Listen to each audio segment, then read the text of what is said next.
Good morning बच्चों, हिंदी की इस वीडियो में आप सबका बहुत बहुत स्वागत है। बच्चों, आज की इस वीडियो में हम सब पढ़ेंगे कक्षा 6 की पाठ्य पुस्तक बसंत भाग 1 में पाठ 10 झांसी की रानी। ठीक है, तो इस पाठ में बच्चों को लिखा है, झांसी की रानी कविता लिखा है सुभद्रा कुमारी चौहान ने। किसने लिखा है? सुभद्रा कुमारी चौहान। ठीक है, तो इस पाठ को लिखा है बच्चों सुभद्रा कुमारी चौहान ने। उनकी एक कविता बहुत ही प्रसिद्ध है जो हमें बताती है कि किस प्रकार से 1857 की जो क्रांति हुई थी, पहली क्रांति माना जाता है सन 1857 की, भारत की आज़ादी की जो हमारी सबसे पहली पहल हुई थी वो हुई थी सन 1857 की क्रांति से माना जाता है, जिसमें कि भाग लिया था रानी लक्ष्मीबाई ने और इनके साथ अन्य कई महापुरुषों ने भाग लिया था। तो आइए हम इस कविता की शुरुआत करते हैं। और ये कविता मानिए कि आप जैसे गा सकते हैं इसको, और इसको पढ़ने से पूरी हमें पता चलता है कि किस प्रकार रानी लक्ष्मीबाई का जीवन था और उन्होंने क्या क्या अपना योगदान दिया देश की आज़ादी के लिए, यहाँ तक कि उन्होंने अपनी प्राणों की बलि भी दे दी थी। ठीक है, तो सबसे पहला जो हमारा पैराग्राफ है इसका लिखा है, सिंहासन हिल उठे राजवंशों ने विहुटी ठानी थी, बूढ़े भारत में भी आई फिर से नई जवानी थी, गुमी हुई आज़ादी की कीमत सबने पहचानी थी, दूर फिरंगी को करने की सबने मन में ठानी थी, चमक उठी सन 57 में वह तलवार पुरानी थी, बुंदेले हर बोलो के मुँह हमने सुनी कहानी थी, खूब लड़ी मर्दानी वो तो झांसी वाली रानी थी। तो कविता की पहली पंक्ति में जो कवित्री है सुभद्रा कुमारी चौहान, वो कहती हैं कि किस प्रकार रानी लक्ष्मीबाई ने जब ठाना अपने देश को आज़ाद कराने के लिए, तो सिंहासन हिल उठे। यहाँ सिंहासन से अर्थ है अंग्रेजी सत्ता का जो दबदबा था वो डगमगा जाता है, जो उन्होंने अभी तक कब्जा कर लिया था पूरे भारत में धीरे धीरे, तो उनका जो सत्ता था, उनकी जो कुर्सी थी अंग्रेजों की, वो डगमगा गई थी, यानी थोड़े से वो डर गए थे। राजवंशों ने भी वीरता ठान ली थी, जितने भी राजा महाराजा हुआ करते थे उस समय के, उन्होंने भी अपने देश को आज़ाद कराने का निश्चय कर लिया था। बूढ़े भारत में भी आई फिर से नई जवानी थी। बूढ़ा भारत यहाँ भारत को इसलिए बोला जा रहा है कि पहले भारत को सोने की चिड़िया बोला जाता था, लेकिन जब अंग्रेज आके वहाँ पे कब्जा करने लगते हैं तो भारत की स्थिति धीरे धीरे जर्जर होती चली जाती और वो बूढ़ा सा प्रतीत होने लगता है। जैसे बूढ़ी अवस्था में क्या होता है, हाथ पाँव सब कुछ काम करना बंद कर देता है। तो जो चमक थी पहले भारत में, लेकिन अब अंग्रेजों का वहाँ दबदबा हो गया था, जितने भी भारतवासी थे वो गुलाम बन गए थे अंग्रेजों के, तो बूढ़ा हो गया था मानो भारत हमारा, क्योंकि उसकी स्थिति बहुत ही खराब हो चुकी थी। आई फिर से नई जवानी थी। अब बूढ़े भारत में फिर से नई जवानी आई, मतलब सब में जवानी का उसको आज़ाद दिलाने का जोश पैदा हो गया। हमारे भारत को आज़ादी दिलाने का सबके भीतर जोश पैदा हो गया था, इसीलिए बोला जाता है फिर से आई नई जवानी थी। गुमी हुई आज़ादी की कीमत सबने पहचानी थी, दूर फिरंगी को करने की सबने मन में ठानी थी। जो आज़ादी अभी तक हमको मिली थी वो गुम हो चुकी थी धीरे धीरे अंग्रेजों के आने से, लेकिन उसकी कीमत अब सब पहचान चुके थे, जितने भी भारतवासी थे वो पहचान चुके थे। और उन फिरंगी को दूर करने, फिरंगी मतलब अंग्रेजों को दूर करने के लिए सबने अपने मन में ठान लिया था कि अब हम अंग्रेजों को दूर करके ही मानेंगे। चमक उठी सन 57 में वह तलवार पुरानी थी। सन 57 का मतलब है 1857। सन 57 का मतलब है 1857 की क्रांति। ठीक है, 1857 की क्रांति। जो 1857 में उनकी तलवार थी रानी लक्ष्मीबाई की, वो चमक उठी थी, तलवार तो पुरानी थी।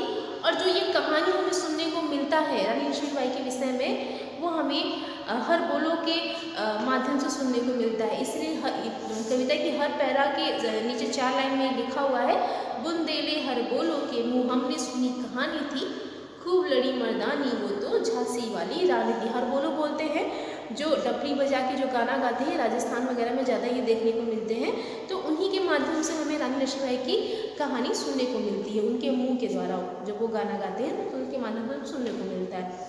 नेक्स्ट है पैराग्राफ हमारा कि कानपुर के नाना की की वो बोली बहन छबीली थी। लक्ष्मीबाई नाम पिता की वो संतान अकेली थी। नाना के संग पढ़ती थी वह नाना के संग खेली थी। बरछी ढाल कृपाण कटारी उसकी यही सहेली थी। वीर शिवाजी की गाथाएं उसको याद जबानी थी। बुंदेले हर बोलो के मुँह हमने सुनी कहानी थी। खूब लड़ी मर्दानी वो तो झांसी वाली रानी थी। इस कविता की इस पंक्ति में सुभद्रा कुमारी चौहान ये कहती हैं कि कानपुर के जो नाना साहब थे, पेशवा नाना साहब थे, उनकी वो मुँह बोली बहन थी। छबीली नाम था उनका बचपन में, उन्होंने छबीली नाम प्यार से रखा था। और रानी लक्ष्मीबाई अपने पिता की वो अकेली संतान थी और नाना साहब के साथ वो पढ़ी थी, उठी थी, खेलती थी। और बरछी ढाल कृपाण कटारी ये सारे जितने औजार थे युद्ध के में इस्तेमाल किए जाते हैं, ये उनके प्रिय खिलौने थे ना, उनकी प्रिय सहेली थी। वीर शिवाजी की गाथाएं उसको याद जबानी थी। वीर शिवाजी महाराष्ट्र के जो बहुत वीर योद्धा थे, उनकी वीर गाथाएं सुभद्रा कुमारी चौहान कहती हैं कि शिवाजी की जो गाथाएं हैं, वीरता की जितनी बातें हैं, वो रानी लक्ष्मीबाई को पूरी मुँह जबानी याद थी, उनको पूरा याद था। हर बोलो के मुँह हमने सुनी कहानी थी। खूब लड़ी मर्दानी वो तो झांसी वाली रानी थी। ठीक है, उसके बाद हमारा जो अगला पैरा है बच्चों, लिखा है लक्ष्मी थी या दुर्गा थी वह स्वयं वीरता की अवतार। देख मराठे पुलकित होते उसकी तलवारों के वार। नकली युद्ध व्यू की रचना और खेलना खूब शिकार। सैन्य घेरना दुर्ग तोड़ना ये थे उसके प्रिय खिलवाड़। महाराष्ट्र कुल देवी उसकी भी आराध्य भवानी थी। बुंदेले हर बोलो के मुँह हमने सुनी कहानी थी। खूब लड़ी मर्दानी वो तो झांसी वाली रानी थी। कविता की इस पंक्ति में सुभद्रा कुमारी चौहान कहती हैं कि लक्ष्मी थी या दुर्गा थी या स्वयं वीरता की अवतार थी। मानो ऐसा लगता है कि रानी लक्ष्मीबाई इतनी वीर और बहादुर थी, उनको मर्दानी इसीलिए बोला जाता है कि वो मर्दों जैसी लड़ती थीं अंग्रेजों से, क्योंकि उन्हें बिल्कुल भय नहीं था। उनको ये नहीं था कि मैं स्त्री हूँ या मैं किस जाति की हूँ। उनको उनके अंदर वीरता एकदम कूट कूट के भरी थी। वहीं पे कहती है सुभद्रा कुमारी चौहान कि मानो जैसे लगता था कि वो लक्ष्मी थी या दुर्गा थी या स्वयं खुद वीरता की अवतार थी। यानी अवतार लेना मतलब जैसे हम कहते हैं ना कि इन्होंने भगवान का अवतार लिया है, मतलब स्वयं साक्षात मानो वो दुर्गा थी या लक्ष्मी थी या खुद वीरता की अवतार थी, जिनको मराठे देखकर पुलकित होते थे यानी खुश होते थे। उनके तलवारबाजी को देख के, उनके कार्य क्रियाकलाप, उनकी वीरता को देख के जो मराठे थे वो पुलकित होते थे। नकली युद्ध व्यू की रचना, खेलना खूब शिकार, और नकली युद्ध करना, व्यू की रचना करना और खूब शिकार खेलना, ये उनके सैन्य घेरना दुर्ग तोड़ना ये थे उनके प्रिय खिलवाड़। उनके प्रिय खेलों में दुर्ग तोड़ना, सैन्य घेरना, ये सारे उनके प्रिय खिलवाड़ हुआ करते थे। ठीक है, महाराष्ट्र कुल देवी उसकी भी आराध्य भवानी थी। बुंदेले हर बोलो के मुँह हमने सुनी कहानी थी। महाराष्ट्र कुल देवी से तात्पर्य कवित्री का ये कहना है कि जहाँ एक तरफ हमें देखने को मिलता है कि वो वीरता की प्रतिमूर्ति हैं, वो ज़्यादातर वो युद्ध में भाग लेती हैं, लेकिन दूसरी ओर उनकी आस्था भी है ईश्वर में। इसीलिए लिखा है महाराष्ट्र कुल देवी उसकी भी आराध्य भवानी थी। उनकी भगवान पे भी आस्था थी, कुल देवी पे भी वो आराधना करती थी और भगवान को भी वो मानती थी। ठीक है, अगली पंक्ति में क्या बोला जा रहा है, हुई वीरता की वैभव के साथ सगाई झांसी में। ब्याह हुआ रानी बन आई लक्ष्मीबाई झांसी में। राजमहलों में बजी बधाई खुशियाँ आई छाई झांसी में। सुबट बुंदेलों की विरुदावली सी वह आई झांसी में। चित्रा ने अर्जुन को पाया शिव से मिली भवानी थी। बुंदेले हर बोलो के मुँह हमने सुनी कहानी थी। खूब लड़ी मर्दानी वो तो झांसी वाली रानी थी। अब इस पंक्ति में कहानी आगे बढ़ती है रानी लक्ष्मीबाई की। अब लेखिका कवित्री ये कहती हैं कि अब वीरता की वैभव के साथ सगाई हुई। एक तरफ वीरता की द्योतक यानी वीरता की प्रतिमूर्ति बनी है लक्ष्मीबाई, और वैभव गंगाधर राव जो झांसी के राजा थे, उनके पास वैभव यानी ढेर सारी संपत्ति थी। तो वीरता की प्रतिमूर्ति बनी थी रानी लक्ष्मीबाई, यानी वीर वो भी थी गंगाधर राव के पास बहुत पैसे थे, वो राजा थे, तो उनके साथ उनका विवाह होता है, यानी वीरता और वैभव का विवाह होता है। ब्याह हुआ रानी मन आई लक्ष्मीबाई झांसी में। अब उनका ब्याह होता है और वो आती हैं झांसी में आती हैं ब्याह के बाद। अब महल में बजी बधाई, खुशियाँ छाई झांसी में, चारों तरफ महल में हर्षोल्लास का दृश्य है और सारे लोग बहुत प्रसन्न हैं और चारों तरफ खुशियाँ ही छाई हुई हैं। सुबह बिंदोलों की वीरदावली से हुई झांसी में, जितने भी वीरदावली मतलब सारे लोग अपना दुख भूल गए हैं और बहुत खुशियाँ मना रहे हैं। जिस प्रकार चित्रा ने अर्जुन को पाया, जिस प्रकार चित्रा और अर्जुन की जोड़ी है और शिव से मिली भवानी थी, भवानी मतलब यहाँ पे तात्पर्य माँ पार्वती से, जिस प्रकार शिव और पार्वती की जोड़ी है, मानो उसी प्रकार गंगाधर राव और रानी लक्ष्मीबाई की जोड़ी प्रतीत हो रही है। ठीक है। बुंदेले हर बोलो की मुँह हमने सुनी कहानी थी, खूब लड़ी मर्दानी वो तो झांसी वाली रानी थी। ठीक है। अगली कविता की पंक्ति में बच्चों लिखा है, उदित हुआ सौभाग्य मुदित महलों में उजियाली छाई, किंतु काल गति चुपके चुपके काली घटा घेर लाई। तीर चलाने वाले कर में उसे चूड़ियाँ कब भाई, रानी विधवा हुई हाय विधि को भी दया नहीं आई। निसंतान मरे राजा जी रानी शोक समानी थी, बुंदेले हर बोलो के मुँह हमने सुनी कहानी थी, खूब लड़ी मर्दानी वो तो झांसी वाली रानी थी। यहाँ पे कवियत्री सुभद्रा कुमारी चौहान कहती हैं कि उदित हुआ सौभाग्य मुदित महलों में उजियाली छाई। अब जो झांसी है, राज्य है, उसका अब सौभाग्य उदित हो गया है, मतलब वो अपने आप को बहुत ही सौभाग्यशाली मानते हैं कि रानी लक्ष्मीबाई का झांसी में आगमन हुआ है। लेकिन किंतु काल गति चुपके चुपके काली घटा घेर लाई। किसी को भी नहीं पता था कि आने वाला जो भविष्य होगा, झांसी में अब संकट मंडरा रहा है, संकट आने वाला है और संकट जो था वो काल का रूप लेके धीरे धीरे उनकी ओर बढ़ रहा था, यानी अंग्रेजों का हमला बस होने ही वाला था आगे कुछ दिनों में। ठीक है। और कब राजा की आगे फिर मृत्यु भी हो जाती है, इसी को बोला जा रहा है कि काल गति चुपके चुपके से काली घटा घेर लाई। तीर चलाने वाले कर में, कर मतलब होता है बच्चों हाथ ना,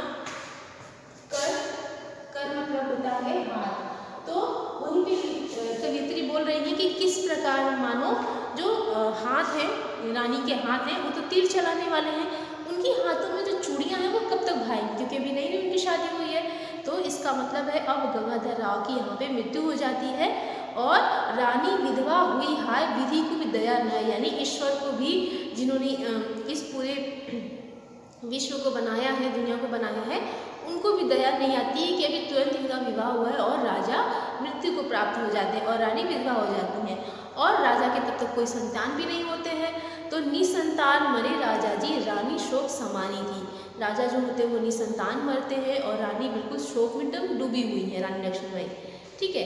कविता की अगली पंक्ति में है बच्चों, बुझा दीप झांसी का तब डलहौजी मन में हर्ष आया, राज हड़पन करने का उसने अच्छा अवसर पाया, फौरन फौजे भेजे दुर्ग पर अपना झंडा फहराया, लावारिस का वारिस बनकर ब्रिटिश राज झांसी आया। अश्रुपूर्ण रानी ने देखा झांसी हुई वीरानी थी, बुंदेले हर बोलो के मुँह हमने सुनी कहानी थी, खूब लड़ी मर्दानी वो तो झांसी वाली रानी थी। यहाँ पे जो कवियत्री हैं वो ये कहती हैं बच्चों कि बुझा दी झांसी का तब डलहौजी मन में हर्ष आया। मन में हर्षाना, हर्षाना मतलब होता है खुश होना। ठीक है।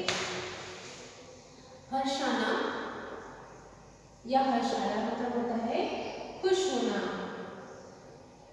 ठीक है। तो जैसे ही राजा की मृत्यु होती है तो अंग्रेजों की तरफ से जो लीडर उनका बना था डलहौजी उस टाइम, तो वो बहुत ही खुश होता है और मन ही मन बहुत प्रसन्न होता है और झांसी का राज्य जो हड़पने का उसने बहुत ही अच्छा सुनहरा मौका समझा। उसे लगा कि झांसी को अब हड़पने का ये बहुत ही अच्छा अवसर है। फौरन फौजे भेजे दुर्ग पर, वो तुरंत दुर्ग पर अपना भेजते हैं, झंडा फहराते हैं अपना। लावारिस का वारिस बनकर ब्रिटिश राज झांसी आया और वो लोग क्या करते हैं, धीरे धीरे अब झांसी को हड़पने के लिए झांसी की तरफ बढ़ते हैं। अश्रुपूर्ण रानी ने देखा झांसी हुई वीरानी थी। आंसू भरे नैनों से यहाँ पे दुखी होती है रानी और देखती हैं कि पूरी झांसी में पूरी वीरान फैली हुई है और उसको देखने या संभालने वाला कोई नहीं बचा है। ठीक है, आगे की पंक्ति में लिखा है, अनुनय विनय नहीं सुनता है विकट फिरंगी की माया, व्यापारी बन दया चाहता था जब यह भारत आया, डलहौजी ने पैर पसारे अब तो पलट गई काया, राजाओं नवाबों को भी उसने पैरों ठुकराया, रानी दासी बनी या अब महारानी, बुंदेले हर बोलो के मुँह हमने सुनी कहानी थी, खूब लड़ी मर्दानी वो तो झांसी वाली रानी थी। अनुनय विनय नहीं सुनता है विकट फिरंगी की माया, कोई नहीं जानता है कि अंग्रेज क्या चाहते थे। शुरुआत में जब वो भारत आए थे तो किसी को नहीं पता था कि वो क्या चाहते हैं। व्यापारी का व्यापार करने के मकसद से वो आए होते हैं यहाँ पे और धीरे धीरे अपना पैर पसार लेते हैं पूरे भारत में, मतलब पूरी तरीके से भारत को अपने कब्जे में कर लेते हैं। पहले वो राजाओं और नवाबों को अपने कब्जे में करते हैं कूटनीति के माध्यम से। पहले वो लालच देते हैं राजाओं से, उनका थोड़ा सा राज्य मांगते हैं और बोलते हैं कि हम आपकी किसी भी युद्ध में आपकी मदद करेंगे आपको, क्योंकि उनके पास हथियार हुआ करते थे, अंग्रेजी हथियार हुआ करते थे। और राजा भी, कुछ राजा विलासिता में एकदम पूर्ण होते थे और कुछ लालची थे, तो अपने देश के बारे में ना सोचते हुए वो अंग्रेजों के बहकावे में आ जाते हैं और धीरे धीरे इस प्रकार अंग्रेज भी क्या करते हैं, राजाओं और नवाबों को भी ठुकराने लगते हैं, क्योंकि जब सारी सत्ता उनके हाथ में आ जाती है तो वो राजाओं और नवाबों की बात भी नहीं सुनते हैं। इसलिए लिखा है, राजाओं और नवाबों को भी उसने पैरों ठुकराया। कौन? यानी अंग्रेजी सत्ता, जो फिरंगी थे। रानी दासी बनी अब दासी महारानी। पहले तो वो दासी बनी थी रानी। दासी का अर्थ है कि पहले वो तो नई आई थी झांसी में, उनको उतना समझ नहीं आया था कि कैसे झांसी को संभाला जाए, लेकिन अब वो महारानी बन जाती हैं झांसी, यानी झांसी का वो कमांड अपने हाथ में थाम लेती हैं और उन्होंने सोच लिया था कि मैं झांसी की रक्षा करूंगी और अंग्रेजों को भी इस पूरे भारत से खदेड़ कर बाहर निकालूंगी। अगली पंक्ति है कविता की, छीनी राजधानी दिल्ली की, दिया लखनऊ बातों बात, कैद पेशवा था बिठूर में, हुआ नागपुर का भी घात, उदयपुर तंजौर सतारा, कर्नाटक की कौन विसार, जबकि सिंध पंजाब ब्रह्म पर हुआ था वज्रपात, बंगाले मद्रास आदि की भी यही कहानी थी, बुंदेले हरे बोलो के मुँह हमने सुनी कहानी थी, खूब लड़ी मर्दानी वो तो झांसी वाली रानी थी। लिखा है, छीनी राजधानी दिल्ली की। दिल्ली राजधानी हुआ करता था भारत का। अब वो सबसे पहले जो अंग्रेज होते हैं कब्जा वहीं पे करते हैं दिल्ली, क्योंकि वो कैपिटल है और अभी भी वो कैपिटल है क्योंकि फेमस है, क्योंकि भारत की वो राजधानी है। तो सबसे पहले अंग्रेज वहाँ पे कब्जा करते हैं और लखनऊ भी धीरे धीरे जो प्रसिद्ध जगह है लखनऊ, और कैद करते हैं पेशवा को, और बिठूर में था, नागपुर, और जितने भी यहाँ पे जगह के नाम दिए गए बच्चों, धीरे धीरे अंग्रेज क्या करते हैं, वहाँ पे अपना पैर पसारते हैं और उसको अपने कब्जे में ले लेते हैं, जिसमें नाम दिया है उदयपुर, तंजौर, सतारा, कर्नाटक और पंजाब, और बंगाली मद्रास आदि की भी यही कहानी थी। बंगाल और मद्रास यानी महाराष्ट्र की भी यही कहानी थी, वहाँ पे भी वो धीरे धीरे अपना कब्जा कर लेते हैं। आगे की पंक्तियों में क्या है, रानी रोई रनवासी में, बेगम गम से थी बेजार, उसके गहने कपड़े बिकते थे कलकत्ते के बाजार, सरेआम नीलाम छपाते अंग्रेजों के अखबार, नागपुर के जेवर ले लो, लखनऊ के ले लो 9 लखार, यूं पर्दे की इज्जत परदेसी के हाथ बिकानी थी, बुंदेले हर बोलो के मुँह हमने सुनी कहानी थी, खूब लड़ी मर्दानी वो तो झांसी वाली रानी थी। कविता की इस पंक्ति में सुभद्रा कुमारी चौहान ये कहती हैं कि किस प्रकार अंग्रेज जो थे वो अपनी सारी हदें पार कर चुके थे, और जितने भी राजा की रानियाँ होती थी और जितने भी नवाब के बेगम हुआ करते थे, उनके कपड़े और गहने, जितने भी अच्छे कीमती चीज़ें होती थी, उसको उन लोग हड़प लेते थे या किसी भी जोर ज़बरदस्ती से ले लेते थे, हड़प लेते थे और खुलेआम कलकत्ता के बाज़ार में नीलाम करवाते थे। और नीलामी का जो तरीका था उनका क्या था बच्चों, वो भी बिल्कुल शर्मनाक था। लिखवाते थे बेकायदे, अखबार में छपवाते थे इश्तिहार, जैसे लोग एडवर्टाइजमेंट छपवाते हैं ना, उसी प्रकार वो लोग भी इश्तिहार छपवाते थे। और क्या लिखते थे कि नागपुर के जेवर ले लो, लखनऊ के ले लो 9 लख हार, यानी नागपुर के जेवर ले लो और लखनऊ के ले लो 9 लख हार। पर्दे की इज्जत देश की हाथ बिकानी थी। जो औरतों को घर की इज्जत यानी माना जाता है, उनकी कीमती चीज़ों को इस प्रकार सरेआम नीलामी करवाते थे। मतलब सोचिए कितनी शर्मनाक वाली बात है कि अंग्रेज इस हद तक गए थे कि राजा महाराजाओं की रानियों तक को नहीं छोड़ा, उनके कपड़े, कीमती जेवर और हड़पने के बाद बेकायदे उनकी नीलामी करवाते थे। तो कितनी ज़्यादा दुर्दशा हुई है हमारे भारत की। ठीक है, तो आज की इस वीडियो में जो हम लोग यहीं तक पढ़ते हैं। अब आगे की वीडियो में हम लोग आगे की कविता की पंक्तियों को पढ़ेंगे। तब तक के लिए बच्चों धन्यवाद।